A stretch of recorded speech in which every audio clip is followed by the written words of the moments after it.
Thank you for joining us in This Week in Turkey. I am Murat Türsan. We begin with breaking news. The Minister Deputies of the Council of Europe Committee has just handed down the decision for Osman Kavala and Selahattin Demirtaş. To remind our viewers, Osman Kavala and Selahattin Demirtaş are defined as political prisoners by the European Human Rights Court. The decision reads, the deputies recalled that in these cases, the court found that the applicants were detained in the absence of evidence to support a reasonable suspicion that they had committed an offense, and that in the case of Kavala, it found that the applicant's arrest and pre-trial detention pursued an ulterior purpose, namely to silence him and dissuade other human rights defenders, and that 1 year and nearly 5 months taken by the Constitutional Court to review his complaint was insufficiently speedy, given that his personal liberty was at stake. Further, regarding the Kavala case, the deputy ministers consider that the failure of the Turkish authorities to remove the negative consequences for the application of the violations found by the court, in particular to ensure the applicant's immediate release, despite the committee's repeated appeals, suggests a refusal by the respondent state, Turkey, to abide by the final judgment of the court. Deputies therefore decided, in the light of previous decisions, that it is necessary in order to ensure the implementation of the judgment to serve formal notice on Turkey of their intention to commence proceedings in the upcoming 1419th Council of Europe Committee Convention in the event that the applicant is not released before then. The deputies reiterated their call upon the Turkish authorities to take legislative and other measures to ensure the full independence and impartiality of the Turkish judiciary, including from the executive branch. To remind our viewers, Osman Kavala has been incarcerated since 2017. Kavala was arrested 3 separate times, acquitted twice, but has never left his prison cell since his initial arrest. Every time Kavala was acquitted, the state prosecutors came up with fresh charges for Kavala, everything from terrorism to espionage. Former HDP MP and co-chair Selahattin Demirtaş remains imprisoned, despite the ruling of the European Court of Human Rights since 2016. On December 22, 2020, European Court ordered his immediate release. The Ankara 19th Criminal Court, a first instance court or a lower court, has denied his release. Now, the story is still breaking as we speak, and the consequences of Turkey's refusal to abide by the European Human Rights Court is still unclear at this time. But we will keep you updated. Tune in next week, where we hope we'll have more developments on the case of Kavala and Demirtaş. Moving on to our main story tonight, anti-vaxxers in Turkey. Last Saturday, Istanbul's Maltepe district saw the largest anti-vaxxer gathering in Turkey to date. But before we move on to that, we'll start with COVID numbers. Turkey recently passed the 100 million mark for vaccines. 82% of eligible people have received their first doses, while 64% are fully vaccinated. However, reflecting on the last 2 years of the pandemic, the numbers are grim. December 2020 marked the first time the daily death toll rose above 200 in Turkey. After the decline in deaths in January and February of 2021, the numbers again rose to above 100 a day. The sharpest rise in deaths occurred between March and April. The month of March saw 2,986 deaths, followed by April with 8,594 deaths. Between April 18th and May 6th, more than 300 people a day lost their lives. The deaths sharply declined between April 29th and May 17th during the lockdowns. The lockdowns remained in effect until July 1st. However, this September marks one of the highest death tolls since the beginning of the pandemic, with an average of 265 deaths every single day. Turkey is the only country in the top 20 countries with the highest number of cases with a mortality rate less than 1%. Official reports putting the fatality rate at 0.9%. Despite these fatalities, however, anti-vaccine movement has also spread to Turkey. Last Saturday saw the largest gathering of anti-vaxxers in Turkey, but by largest, we do mean just 3,000 people. Previously, a largely unknown minority, anti-vaxxers seem to now want to make their voices heard, perhaps now due to ever more increasing safety measures. There is no vaccine mandate in Turkey, and the president has made it clear multiple times that there won't be one. However, the restrictions are getting tighter by the day. Starting September 6th, PCR tests are required for intercity travel, sporting events, movie theaters, and mask mandates are still in effect. A singular reason for vaccine hesitancy is hard to pin down, but one thing is for certain. They're here, they're vocal, and they are making demands. The protest, entitled The Big Awakening by its organizers, was conducted without social distancing measures, and nearly all of the participants were without masks. The event not only centered around Turkey's vaccination program, but also against mask mandates, testing requirements, and newly implemented rules regarding intercity travel, and entrance to closed public spaces for unvaccinated individuals. These stricter measures went into full effect across Turkey last Monday, the same day schools resumed face-to-face education. The protest took place in Maltepe district of Istanbul, where protesters were required by police to wear face masks to enter, and free masks were distributed. But the majority of participants promptly removed their masks right after entering.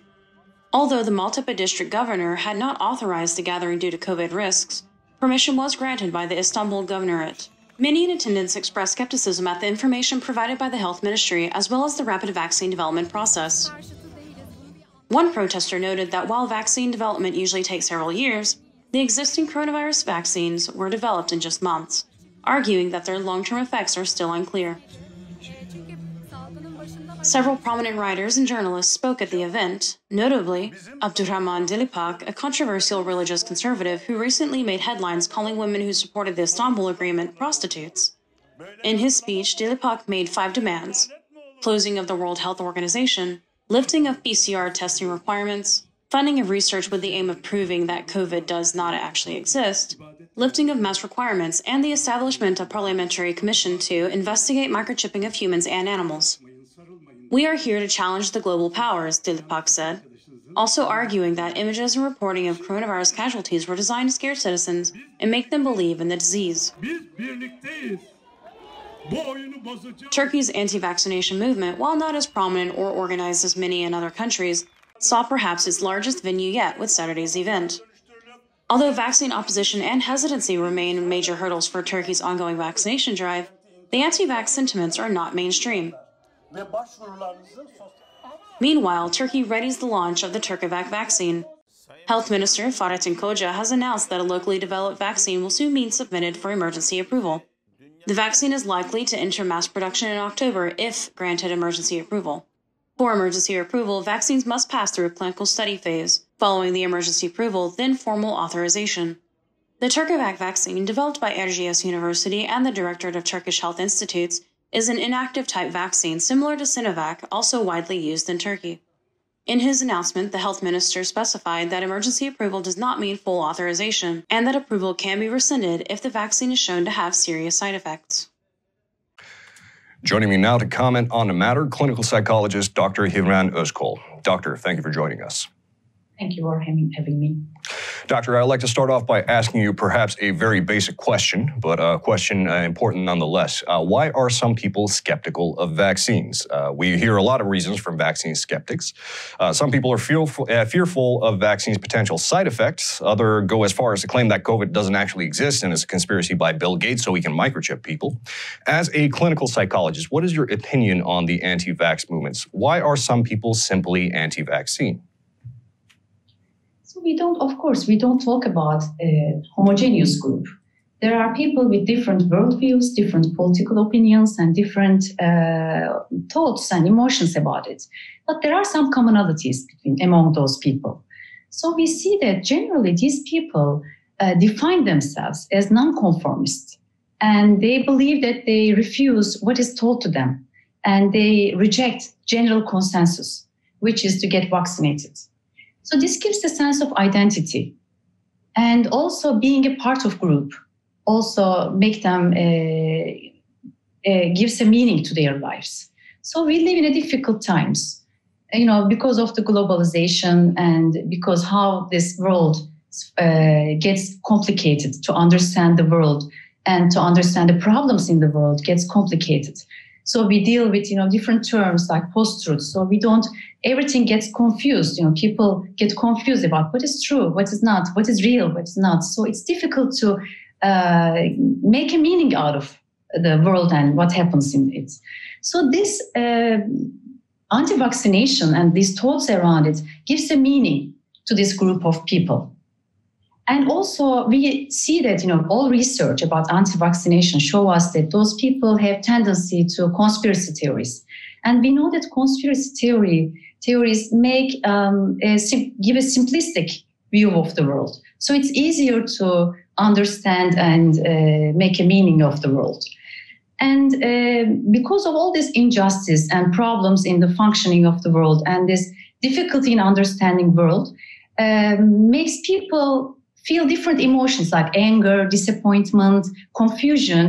And I think that this anti-vaccination movement is a kind of displaced anger.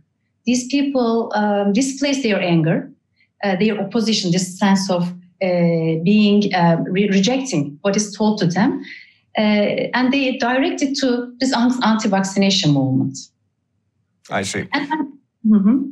Oh, I'm sorry. Please proceed. Now, I was going to ask, now you did mention that there are some common points between these folks. Could we consider this some type of pathology, perhaps? Or is this simply a character trait? How would you classify this?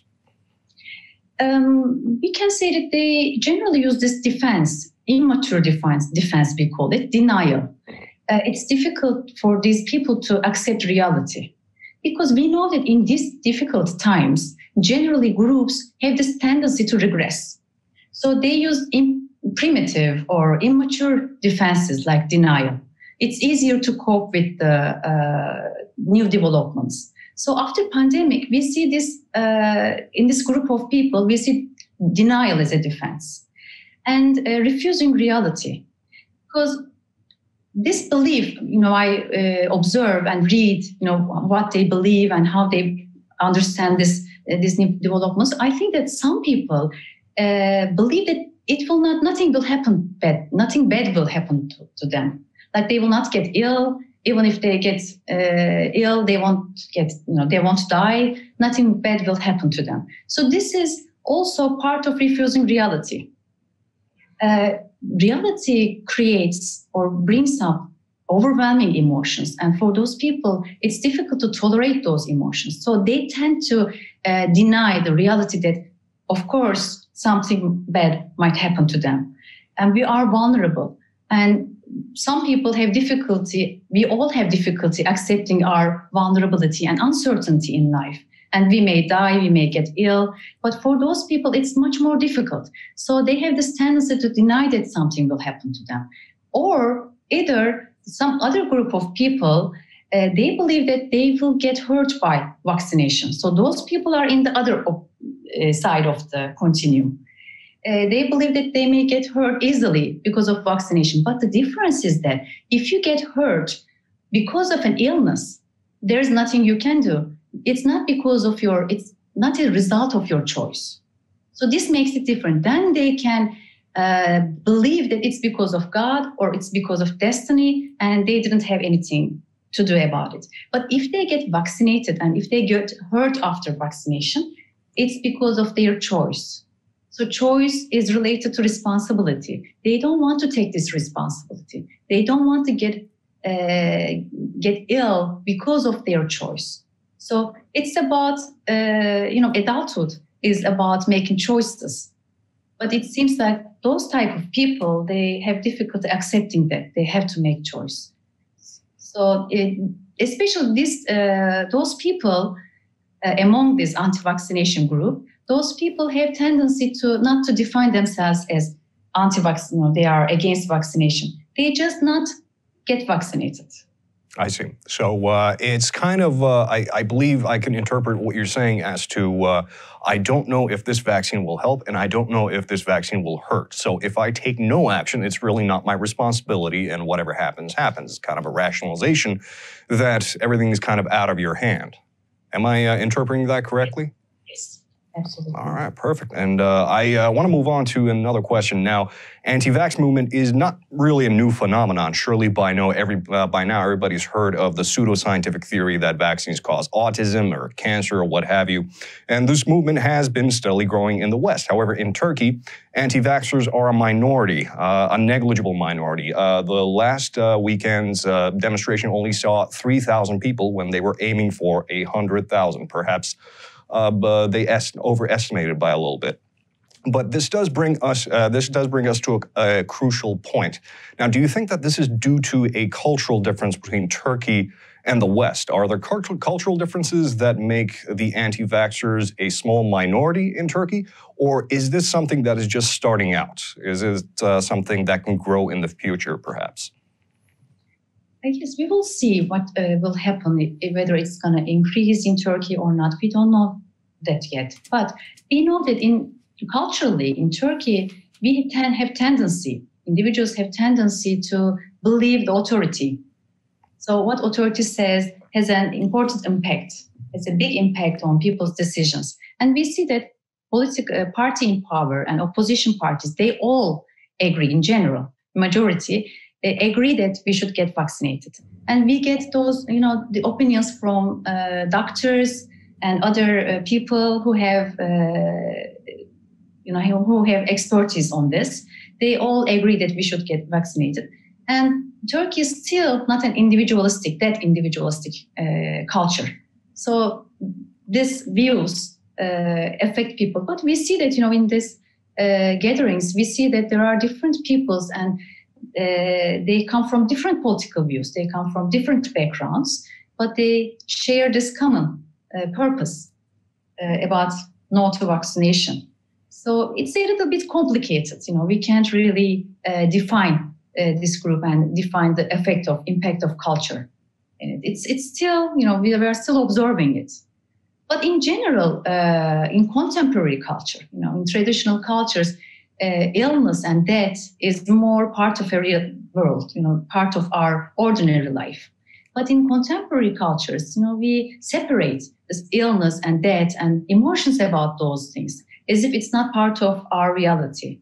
So it makes it difficult to tolerate emotions, pain, which emerging from illness and death.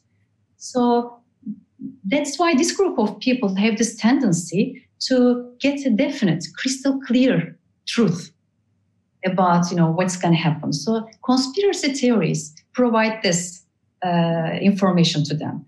As we all know, science corrects itself. It evolves. So we have to tolerate this. And it talks about probabilities. We don't have absolute answers. So even information about temporary side effects make those people scared, fearful, because they can't tolerate even temporary side effects. They want absolute answers.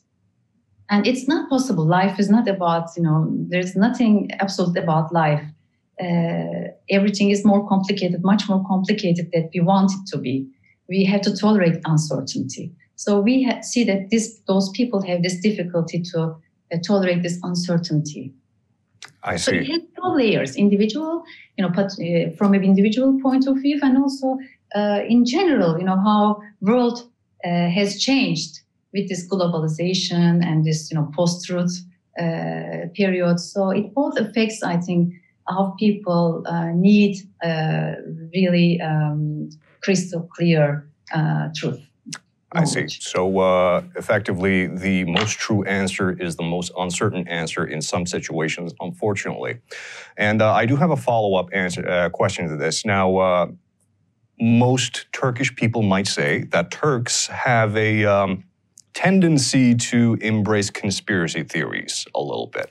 I do believe this is a common sentiment amongst most people. Now, what you're saying is that that's actually the inverse. Am I understanding that correctly? Turks are not that individualistic of a society, and we like to listen to authority, evidently so. I mean, who is to argue, of course? Look at AKP. However, one cannot overlook that Turks kind of do enjoy conspiracy theories. Is there, do you think, any effect to that in the anti-vax movement? I mean, that is chiefly why most of us are concerned, I believe. I have two answers to that. First, as a psychologist, we know that in our culture, even though we are perceived as emotional cultures, we have difficulty tolerating emotions. So I think conspiracy theories, as I said before, it helps people in our culture, also in Turkey, to tolerate that uncertainty and gives an answer to people about life. So yes, we have this tendency, but I think, research about anti-vaccination shows that people who have individualistic and hierarchical worldview has tendency to believe they are against vaccination, because individualistic people, they choose individual's choice over society's choice. So we're still not there as other Western cultures. I think it has an impact on the decision in Turkey about vaccination. Yeah. And finally, all right, I'd like to end on perhaps the most pertinent question, perhaps something that's on everybody's minds. How do we talk to folks who have an aversion to getting vaccinated or anti-vaccine? I mean, surely folks at home are trying to figure out if they know people who don't want to get vaccinated, if they are anti-vaccine. Surely they'd want to know how to talk to their friends or relatives. I mean, everybody's entitled to their opinion, and skepticism is not intrinsically a bad thing, but this is a rather serious matter. So how do we convince them? Can we convince them? I think this a minority group of people among those, anti-vaccination group of people, it's almost, it's very difficult to convince, because those people, for them, it's an identity, sense of identity. So they don't want to lose their identity. So they define themselves with it. They define themselves as opposing what is told to them. So they don't want to, give up what they believe. So for those people, it's very difficult, as we see in discussions. No matter what you come up with all the data, with all the reasonable explanations, it's almost impossible to convince some people. But there are people, as I mentioned, those people, they don't really, that defense, that this anti-vaccination, they don't promote anti-vaccination. They just simply don't want to get vaccinated because of fear. So for those people, I think we need to target those people and understand the motivation under, why they refuse science. So understand their motivation and give really simple and really clear explanations to their fear. For example, the side effects of vaccination. So maybe it might be helpful for media, for experts, for doctors, for scientists, for all of us to make really simple and clear explanations that would answer their fears and hesitations. And also making this reality clear, that this is reality and we might die, we might get ill. And, using really clear and to the point explanations might help. And understanding their fears, why they are against it, individual by individual or groups by groups, why they are against vaccination. And we have this, responsibility to direct answer their hesitations, to find answers to their hesitations. I see. Dr. Hivren Özkol, thank you for joining us today, and thank you for shedding light on this rather complicated matter. Thank you for having me. Our pleasure. In other news, the Council of Higher Education lifts the B2 Turkish proficiency requirement for French academics. As of early September, Turkey's Higher Education Council has lifted the requirement introduced in February, stipulating that French nationals teaching at a Turkish university must pass a B2 level Turkish proficiency exam. The requirement was to have an outsized impact on Galatasaray University, which teaches in French, of course, and employs a numerous number of French faculty. The change was originally made as a response to a requirement instituted in France, whereby foreign teachers and imams must possess a B2 level French proficiency for employment, so tit for tat, rather.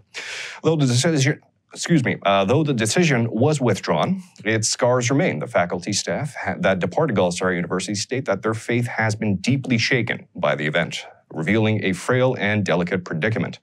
The faculty now realize that their lives might hang by a thread. 4 French faculty members have already departed from Galatasaray due to the failure to meet the requirement.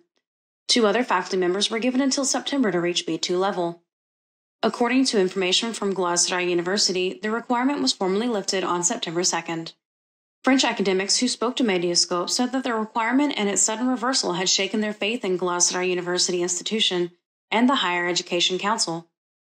It will always be difficult for these institutions to regain our confidence, and I will always be scared that this situation could repeat itself.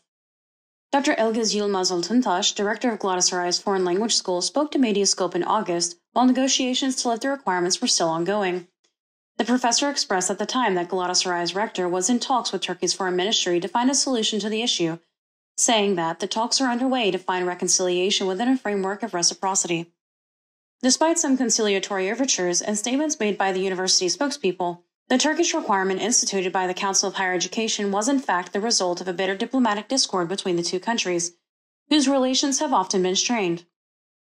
Following the introduction of French language requirements for imams and teachers from several countries, Turkey introduced a similar requirement in ad hoc fashion, requiring French professors to enter a Turkish exam on short notice last fall. The majority of the French faculty failed to pass the exam, jeopardizing the renewal of their work permits. Details regarding the language requirements, such as dates for makeup exams and deadlines for reaching B2 Turkish level, remained unclear, with many faculty members complaining that they had been caught in the two countries' diplomatic crosshairs. Prior to its reversal earlier this month, French faculty had also noted that their inability to renew their residency permits since September 2020 had made it difficult or impossible to rent a home, sign new internet and telephone contracts, or even take public transportation. In the economy, the numbers are in. Half of Turkey is in debt. Considering that the interest rates are currently scraping 20%, 34 million people in Turkey are most certainly in the red. Lütfi Elvan, the Minister of Treasury and Finance in Turkey, responded to a written inquiry by Sezgin Tanrıkulu, a CHP MP, on the number of people who currently have active loan accounts. According to data released, Turkish consumers owe 874 billion liras. That's almost 26,000 per borrower. Just to put things in perspective, if you owe 26,000 on a credit card at 20% interest, your monthly payment on that loan would be about 2,600 liras, granted that the loan repayment term was 1 year. According to data released by the World Bank, the average Turk earns about 6,000 liras monthly, so a little over 40% of the average borrower income goes to the repayment of their loans, which could give us a little insight as to why the Turkish economy, particularly the consumer sector, has not been performing very well. Now, President Erdogan is a fan of low interest rates. His financial theories are considered unorthodox by most and has been known to replace heads of central banks when disagreement occurs. Erdogan is a proponent of keeping interest rates low to incentivize more borrowing. However, the numbers have it. The president need not actually incentivize borrowing at all. The borrowers are ready and willing. So willing, in fact, that the current outstanding loan accounts are projected to be 3 times that of Turkey's national deficit. In a response to a written inquiry by the Republican People's Party Istanbul Deputy Sezgin Tanrıkulu, Treasury and Finance Minister Lütfi Elvan announced that 34,119,250 people currently have personal loan accounts with various banks. Elvan announced that the total value of the loans are 874.3 billion Turkish liras, or approximately $100 billion. According to the data, almost half of Turkey's population and almost all of the adult population is in debt. Sezgin Tanrıkulu spoke to Medyascope and stated, "Almost all of the adult population in Istanbul is in debt. Even those with a regular income cannot survive without loans." According to the data shared by Lütfi Elvan, 13,305,000 people in Istanbul out of 16 million currently owe on personal loans, accounting for over 80% of the population of the province. The total amount owed is over 252.6 billion, close to 20,000 liras of debt per person. Meanwhile, in the capital city of Ankara, 3,241,000 people owe on personal loans, totaling 87,607 million liras. According to the most recent projections, Turkey is slated to run a deficit of 245 billion liras this year, making personal debt 3 times the size of the national deficit. Now on to rent. A quarter of the country pays it. According to the Turkish Statistical Institute, a quarter of all dwellings in the nation are occupied by renters. But now a new crisis looms in Turkey, this time in the rental market. Before the pandemic, the average cost of rent was about a quarter of monthly earnings, but many are now reporting that these costs have almost doubled. It's not only the cost, but the availability as well that poses a serious problem to a declining Turkish economic landscape. Realtors are having to turn many away as the market is bone dry. Thousands report sky-high prices and an overwhelming demand-to-supply gap in major cities such as Istanbul, Izmir, Ankara, and Antalya. There are a variety of reported causes for Turkey's newfound rental crisis, from foreign investors driving up the prices to an influx of medical staff relocated in big cities to aid in the fighting of the pandemic. What is for certain, however, that many, especially society's most vulnerable, have found themselves in yet a new fight, this time, unfortunately, to keep a roof over their heads. Medyascope interviewed the public and professionals to shed light on the newly found rental crisis.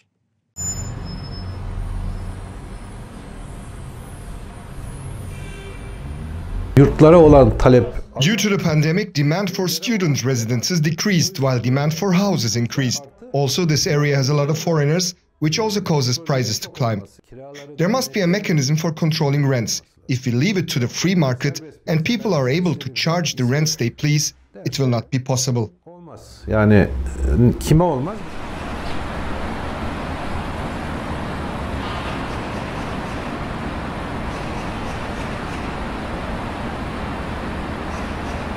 En baştaki sebebi The principal reason for the rent increase we've had in recent years is the supply-demand imbalance.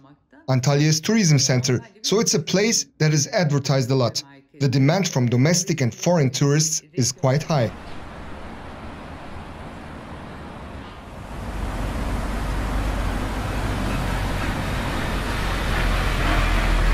In the past 2 years since the start of the pandemic, Izmir's housing market has changed completely. The city was already host to a lot of immigrants, and after the pandemic, immigration to Izmir increased even more. There's a big flow from major metropolitan centers like Istanbul to Izmir. During the pandemic, many have come here to live more natural, independent lives, which has increased rent and housing prices. Also, the cost of construction materials has risen as well.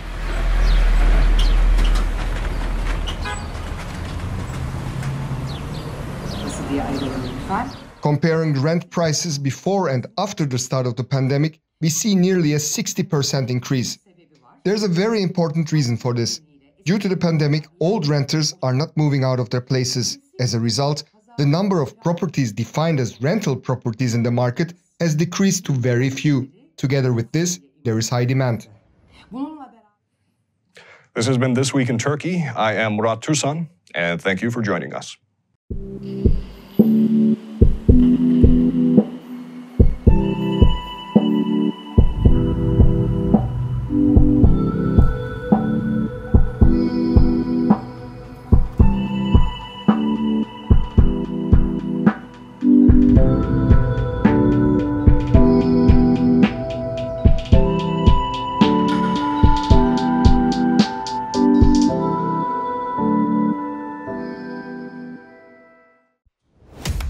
Türkiye'nin sivil, bağımsız, özgür ve çoğulcu bir medya ortamına ihtiyacı var. Medyascope, 20 Ağustos 2015'te bu ihtiyacı karşılamak üzere yola çıktı. Ama yolumuz uzun. Bu yolculukta bize Patreon veya YouTube'un katıl butonu üzerinden katkıda bulunabilirsiniz. Destek verin, sizinle güçlenelim.